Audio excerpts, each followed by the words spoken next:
From the media, from the schools, from the politicians, all we ever hear these days is how important it is to encourage people to transition their gender when they feel the inkling that they ought to transition their gender.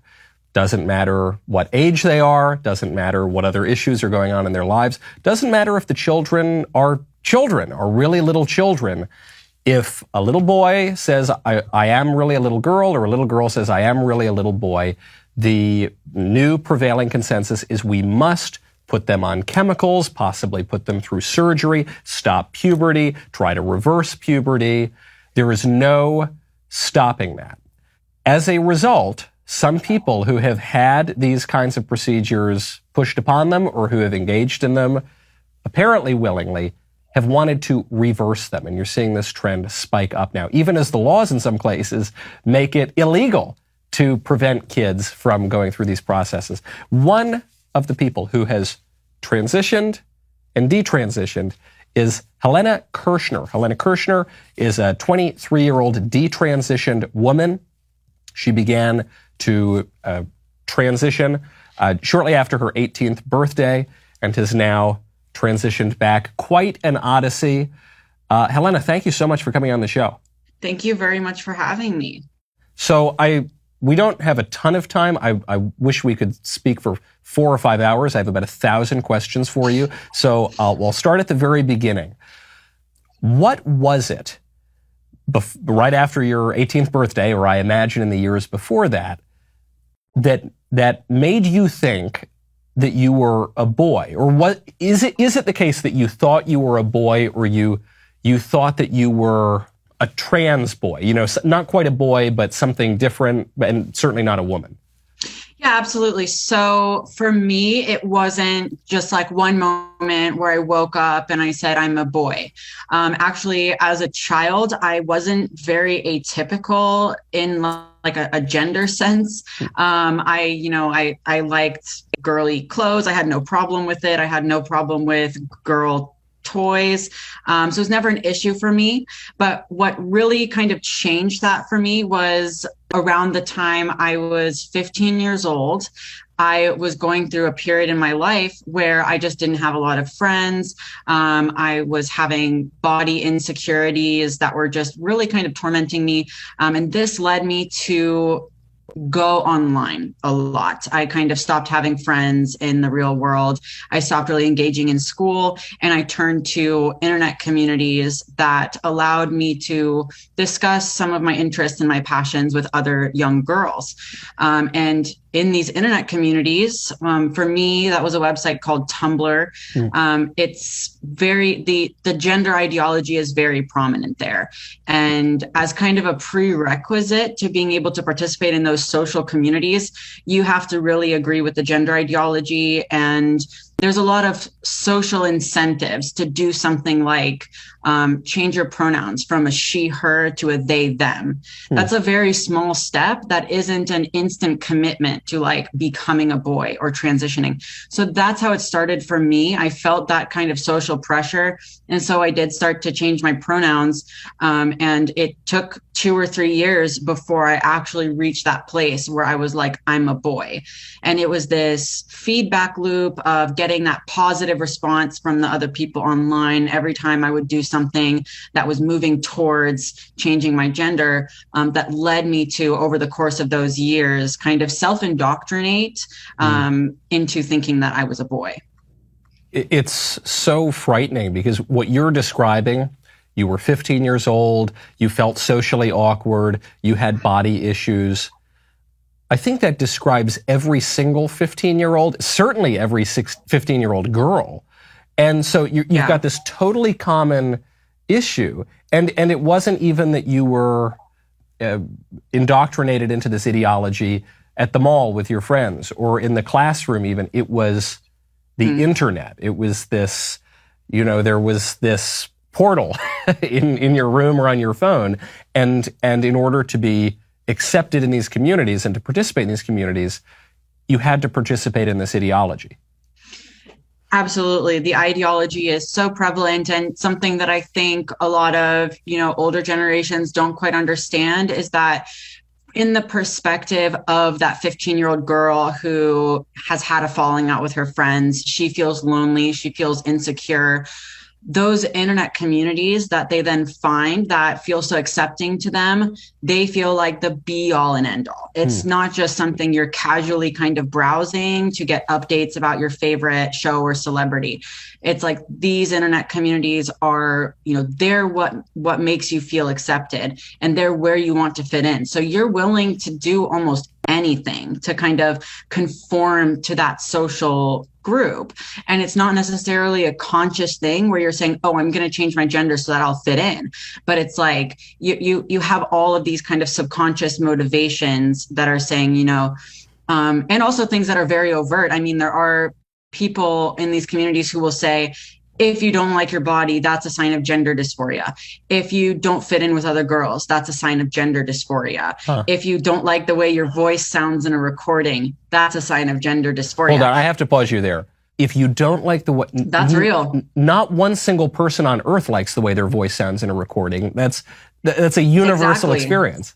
Exactly. So you have these messages that as a teenager, you don't really realize how universal it is, but you have these people in these posts and everything telling you that these are all signs of gender dysphoria. And so you have that these subconscious motivations, and you also have that overt kind of brainwashing that happens that encourages you to reinterpret everything in your life as a sign of gender dysphoria. So the reinterpretation, I think, is really interesting. Did you grow up with a particularly solid worldview? Were you raised Christian, or were you raised with some particular political view, or not? So I wasn't really raised Christian, although I did attend a Catholic school. My parents kind of leaned conservative, and they were always suspicious of public schools. So I did start out going to a Catholic school, though we weren't really practicing in any way. And as for any kind of political view, I think I vaguely just tried to copy what my parents were talking about. But obviously, as a child, like, you're not the one really having those views.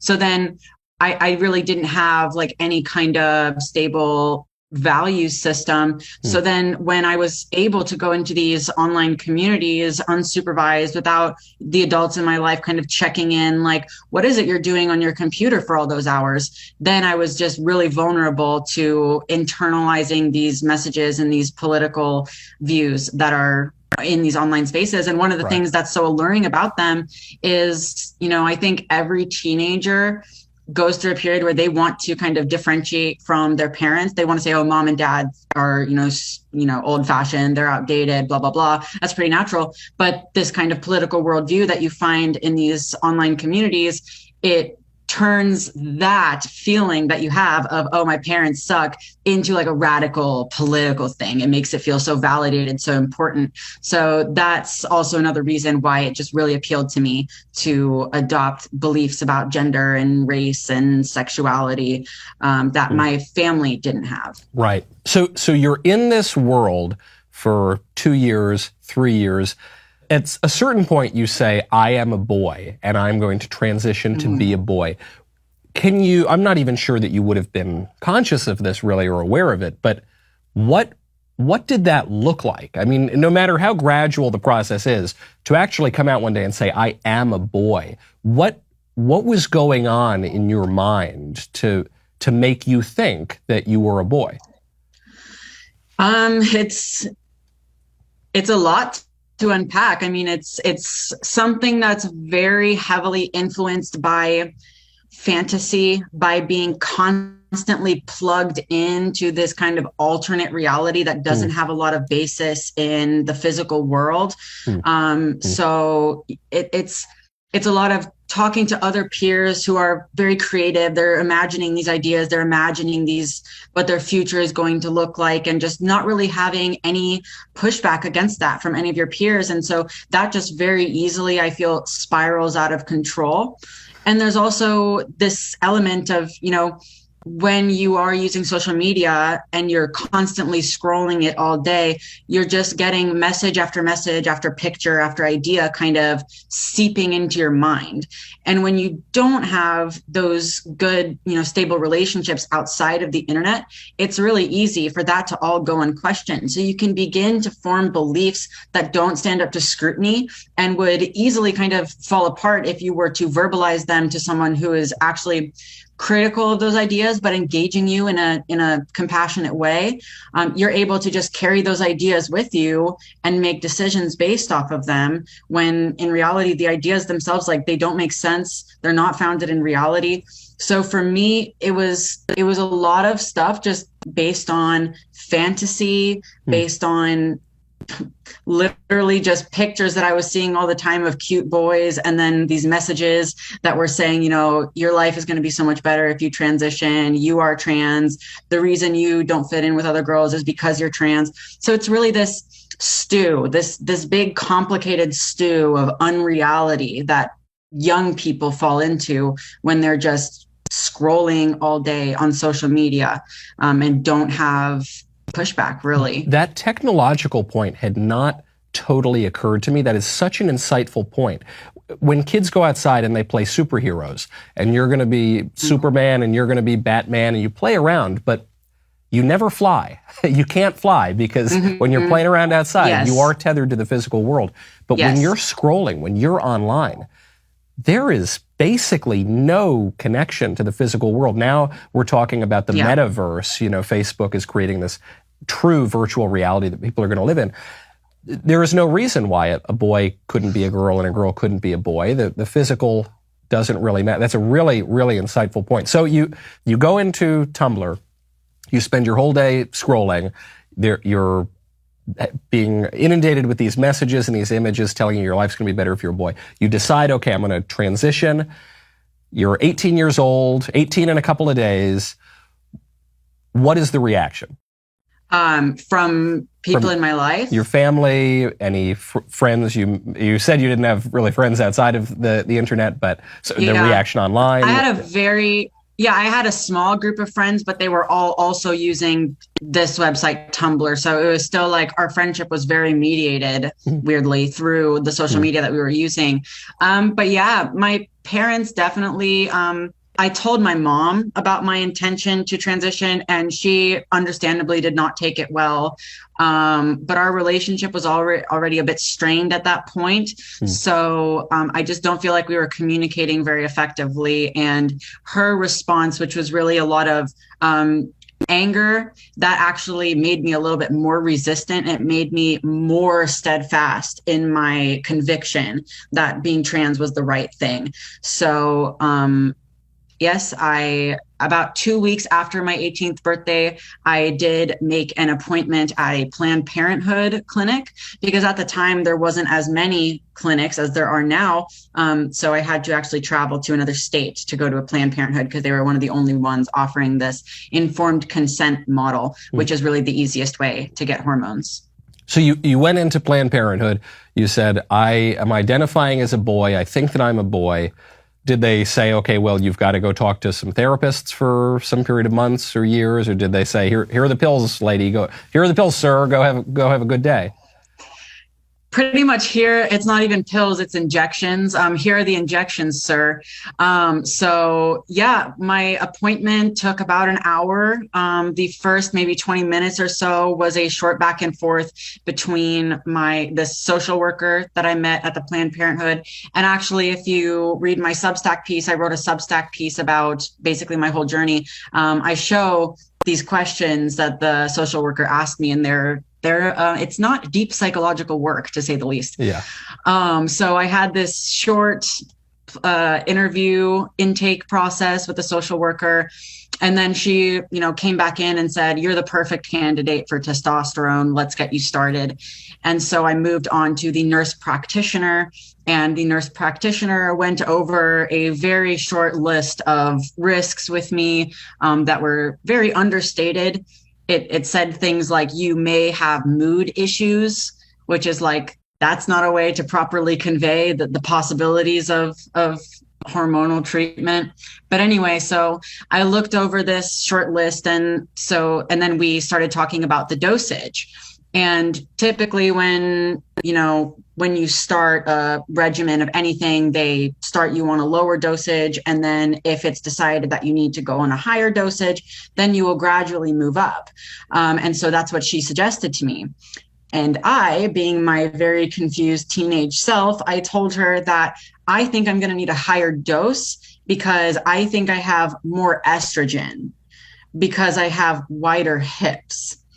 And the nurse practitioner just did not question this at all. And she said, okay, so how much would you like? And it's like a drug dealer. I said, this is like when you go to a drug dealer, some of my more derelict friends, they'll go to their drug dealer. You see this with really, kind of like this woman, I guess, questionable, dubious psychiatrists where they'll say, okay, I'm going to give you X amount of Adderall. And then, a junkie will say, no, I'd like 3 times that actually. And they say, okay, no big deal. So this woman just goes along with an 18-year-old girl confused about her sex, says, yeah, okay, how many milligrams do you want? And I say, what's the highest we can go? And she says 100 milligrams is usually the highest we do. And if you look at kind of the guidelines, various universities and health systems, they have guidelines, and 100 milligrams is usually the maximum dosage. And so that's what I started on right out the gate as an 18-year-old girl, was 100 milligrams of testosterone as an injection. So you start taking the testosterone. What does it do? I mean, what does that feel like? So at first, the biggest changes were kind of what you would expect, although being myself in my mind at the time, I didn't make the connection. I just didn't understand what was happening to me. It was very disorienting. But the first kind of symptoms was just more irritability. I just felt kind of antsy, like little things would bother me. Things people would say would just kind of set me off. I noticed that my temper was a little bit more out of control. I would snap at people more easily.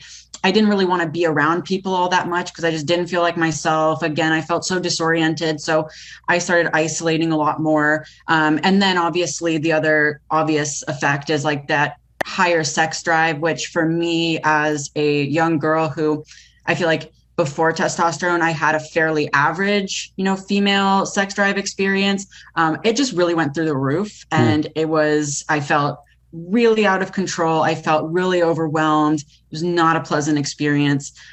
So that's kind of where it started out, which I think is somewhat to be expected. But my experience took maybe an unexpected turn, possibly because I was on such a high dose, although there's no answers. I still have never really been able to get answers for some of these things, where that anger would get so intense. I would have like such overwhelming rage attacks that I actually would end up hurting myself instead of hurting others because I was just so out of control. I couldn't control myself. I felt like a monster.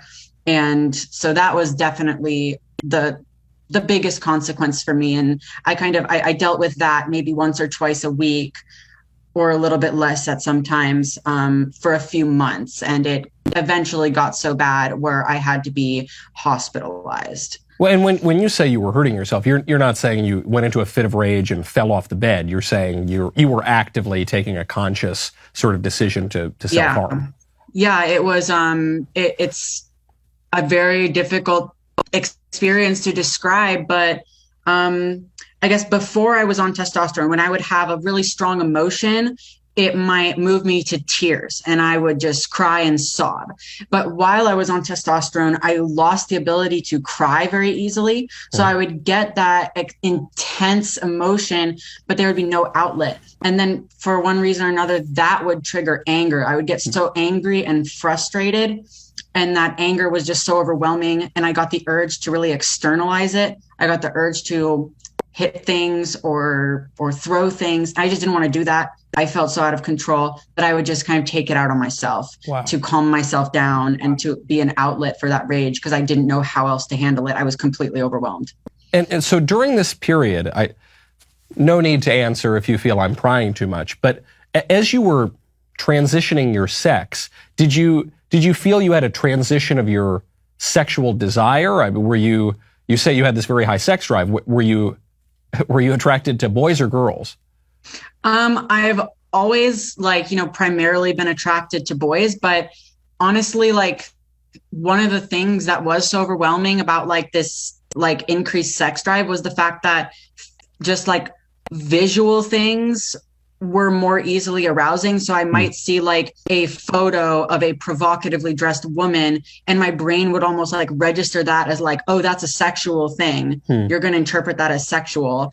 But I wasn't really seeking out relationships with women or anything. But yeah, that was a really interesting experience. Ever since quitting testosterone, I've lost all that. I just am attracted to men now, but yeah. So you're in this sounds really like hell. You're already a confused teenager. You now are hypersexualized, hyper filled with rage. And this goes on for how long before you decide, hey, maybe I'm not actually a boy? So that went on for a few months, and I talk about in my piece about how I actually needed to be hospitalized twice due to this. And sometime after, and just as a side note, not once in either of my hospitalizations or any of my mental health treatment that I was receiving because of these extreme symptoms was the testosterone ever mentioned. That was never brought up. I would write down, I'm a biological female, F, and I'm on 100 milligrams a week of testosterone. But none of these psychiatrists and none of these nurses and none of these doctors ever mentioned that testosterone as possibly a reason for my experience. I was just diagnosed with a bunch of different things and prescribed a bunch of different psych meds and just kind of sent on my way. So it took me kind of skipping testosterone doses because I was developing an anxiety of the needle. So I started skipping my doses. And as I started taking the testosterone less, my crazy, insane symptoms started going away. And so that was one of the things that kind of clued me in to okay, well, maybe I'm not just a mentally ill, crazy person. Maybe it's the testosterone. So I started kind of scaling back on that. And then around this time, I was doing a lot of reflecting on, this is not matching up to that fantasy I had as a teenager. As a teenager, I was kind of promised, this is going to save your life. This is going to make you feel authentic. This is going to make you your true self. This is going to make you so happy. You see all this stuff it's trans joy, all this kind of really frilly, happy, positive language. That's not what happened to me. So I really started kind of comparing my reality versus my expectations before I transitioned. And eventually that led me to just fully realize that it was all a total mistake. And I realized very quickly that I was just really confused and this whole trans thing was not real for me. I just can't get over the medical malpractice of you get a patient like you comes into the doctor says, okay, well, this young girl is taking an insane amount of testosterone, injecting it into her every single day. Yeah, maybe cut back on the Coca-Colas and you'll feel better. Oh, maybe we should ply her with more drugs. That'll fix it. It couldn't possibly have anything to do with this totally unnatural experimental medical procedure that we've only been doing for 5 minutes. That is so insanely irresponsible that if you weren't saying it to my face right now, I wouldn't believe it. I know. And it's almost hard for me to believe, but it's think about it. It's not just one doctor who did that either. It's multiple doctors, multiple nurses, multiple therapists that I met throughout 2 hospitalizations and just multiple mental health programs.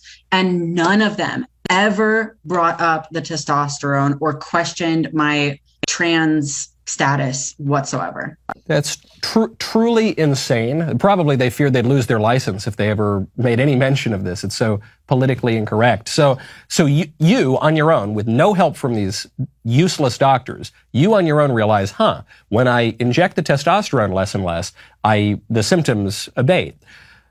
How old are you at this point? So at that point, I was about 19 and a half. Okay. So Do you then come to the conclusion, okay, I've got to stop this. The fantasy isn't matching up. I've got to go back to being a girl. So that this would have been little before you turned 20. Yeah, about 6 months before I turned 20, I just had this like breakthrough moment of like, holy cow, this is insane. It's really weird. When I think back to it, it's like one moment I was kind of under this spell in this delusion. And then the next moment it was like the dormant, like rational me inside of me woke up and was like, holy cow, this is totally insane. Why am I trying to be a boy? Yeah, right. It seems so simple, but if you're in the throes of it, maybe it's not. So at that point, do you just throw out the testosterone, or do you go to a doctor and sort of change your classification, or what happens? No, yeah, I mostly just stopped taking the testosterone. I threw it all out. I was really like disgusted by it. I just wanted it out of my sight. I wanted it out of my living space. And I went to this clinic that I had been going to, and I did tell them that I had stopped the testosterone, but they didn't ask why. And I felt too ashamed and embarrassed to tell them, because at that point, I really thought that I was the only person on earth who had ever regretted transitioning. That was never a concept in my mind. All I thought was trans is awesome. Trans is amazing. Life is going to be awesome. And so I felt so embarrassed. So I didn't say anything to those clinicians, because I knew that this was a clinic in Chicago with like Black Lives Matter and trans rights are human rights, like splattered all over their clinic, where all the clinicians were transgender too. So I was very scared to say anything about my regrets to them, because I knew how people had treated the idea of regret in the trans community, which is not in a nice way. Is it denial that people really do have regret, or is it just outright hostility? It can be both. So it's denial that regret ever happens. You see these like kind of statistics thrown around that are really, they're not relevant to the situation at hand, where it's like, oh, only 0.0001% of people regret transitioning. No. So you see that kind of denial. Yeah. And then you also get that hostility where it's like, oh, well, you're just stupid. You're just, everyone else is trans, but you're just an idiot. Where it's like, they really turn on you, where it's like when you are that 15-year-old, 16-year-old, saying that, oh, does this mean I'm trans? They're like, yes, that means you're trans. You're so trans. You need to question yourself more. You need to change your pronouns. You need to get a binder. You need to do this. I'll buy you a binder. All these people. And then as soon as you regret it, they're like, oh, you're an idiot. Could you forgive what is a binder? Oh, it's a chest compression thing. So when I was on Tumblr, an older adult person on Tumblr bought me a chest compressor when I was about 15 or 16. Man. So, okay. So you say, okay, I'm not doing this anymore. I put the testosterone away. You seem great. You seem, sort of back to normal. Have you had long-lasting effects from these years? I guess luckily it was only a couple of years or so on this testosterone. It doesn't sound like you did any further procedures that might have been harder to reverse. Are you dealing with long-term effects? I have been really fortunate in that I haven't had any long-term health effects, which is not something that many people can say. Many people, even after maybe only 2 years on testosterone, like they're still dealing with very permanent effects, and sometimes it can be dangerous health effects too. But I have been really fortunate. For me, the hardest part has been kind of the psychological aspect of feeling like I was really indoctrinated and I was really led down a bad path by just people that I didn't know and that didn't know me and were just encouraging me to make these decisions and telling me that life would be so amazing. And that's been really hard to kind of come back from. And also just other than the transitioning in and of itself, I made a lot of decisions at that young age chasing this fantasy that were really not good for my life. And so kind of it's been just like digging myself out of this hole that I dug for myself at a really young age. But now, thankfully, some years after, I'm really like doing a lot better, and I'm just kind of focusing on telling my story so that people can understand better what's going on, because a lot of people just really aren't aware about so many of these things that we're talking about today. What do you mean you sort of made decisions for your life that you're digging out of now, beyond obviously the physical, you're shooting yourself up with testosterone? What other, if you don't mind sharing, what other sort of decisions? Yeah, there's kind of this common dynamic in the trans community where it's like, if your parents don't completely agree with your being trans and you're transitioning, that they're evil and they're horrible and you need to cut them out of your life. And so I actually did do that for a period of time where I just completely stopped talking to my family. And on the one hand, I feel like I really hurt my brother in that way. I have a little brother, and I think like he really needed his sister during some of those periods. And I just wasn't there because I was chasing this pipe dream. And then on the other hand, while I was kind of disengaged with my family, my grandma developed Alzheimer's. And by the time I was able to reconnect with them, she was basically gone. So that's been one of the most difficult things to cope with. Just in this like haze of chasing this false identity and this ideological thing, I gave up one of these really important relationships in my life.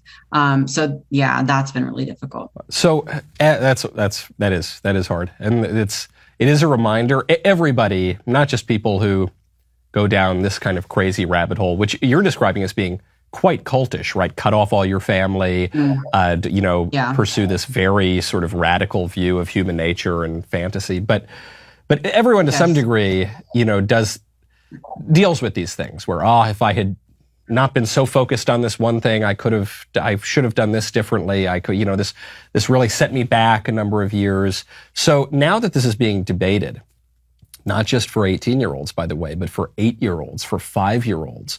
There's a big fight over a law in Florida that says you can't talk about transgenderism in a kindergarten classroom. And the White House is saying this is horrible and abusive. And of course, we need to talk about transgenderism to toddlers. What is your advice for parents who might be dealing with this with their own kids now or in the very near future? So, for parents who aren't dealing with it quite yet, I think one really important thing is to, recognize that social media is very dangerous, and these devices that kids are using are very dangerous because they don't have, adult level rational cognitive faculties. And even many adults are not really able to moderate and think critically when interacting with some of these platforms. So one thing I kind of ask parents to think about is when your child wants to go for a sleepover, you ask them, who is this friend? How did you meet? Who is their mom? Where do they live? What is her phone number? You maybe even want to meet the parents and go to coffee with them and get to know them. But when your child's been sitting on their phone for 6 hours straight, you have no idea where they are and who they're talking to. And kind of going with that, I think a lot of parents, reflexively think that the solution is to just ban all social media. And while I think that's really well intended, these kids are more intuitively able to get around that. They're better at using social media than you are. Yeah. They will get around it. So just like to protect your kids from someone in the real world, you wouldn't ban them from ever talking to anybody, period. Yeah. You would talk to them about who their friends are and get to know what they're doing and what they're thinking about and who they're friends with. You should approach social media in a similar way. Get to know, like, especially if they're still young, just get to know what they're doing, what they're interested in, learn about how they're spending their time. Because when they are on these devices, like, that's still time spent. That's still information learned. That's still conversations had with people who you don't know who they are. So I really encourage parents to focus on that communication and really, understanding what their kids are doing on their devices. As for parents who may be going through a child who already is identifying as trans and, you know in your gut that it's just not the right thing. I would recommend checking out an organization that I'm a part of. It's called GenSpect. That's GENSPECT. It's basically a organization that advocates for parents and has all sorts of groups where parents can talk and be advised on how best to navigate your relationship with this this kind of crisis that is fomenting. So yeah, highly recommend GenSpect and getting involved in parent communities and learning about the better ways to manage this, because it's always better to be informed. That analogy you just made of the sleepover, I haven't heard that before. That's such an apt analogy, because obviously you wouldn't send your kid to a sleepover where you have no idea who the kid's sleeping with. You have no idea where the kid is going. And yet when you send your kid up to his room and he's got his smartphone or a laptop or a tablet or something at 10 o'clock at night and he's scrolling on Tumblr or whatever social media device talking to God knows who, you are sending your kid to a sleepover. There is really no difference. It's just one is taking place in virtual reality, which can indoctrinate them into ideologies that are virtual reality. Like, imagine if your 12-year-old child asked if they could go to a meetup with people from China. Yeah. Like, it's like, would you just let them board that plane and go without asking anything about it? Right. Or would you like really try to understand what was going on? Yeah. Wow. An amazing story. Helena, thank you so much for coming on. Where else can people find you? I am on Twitter and Substack. Both are under the same name. It's pronounced LaCroix, like the drink, but the last three letters instead of an X are a CSZ. That's a little bit difficult. Maybe you can put it in the show notes or something. But yeah, you can find me on Twitter and on Substack. Wonderful. I really encourage people to head over there. I loved that essay you put up on Substack. I'll have to take a look at your other writing as well. Really wonderful stuff. Helena Kirshner, thank you so much for coming on. Thank you very much.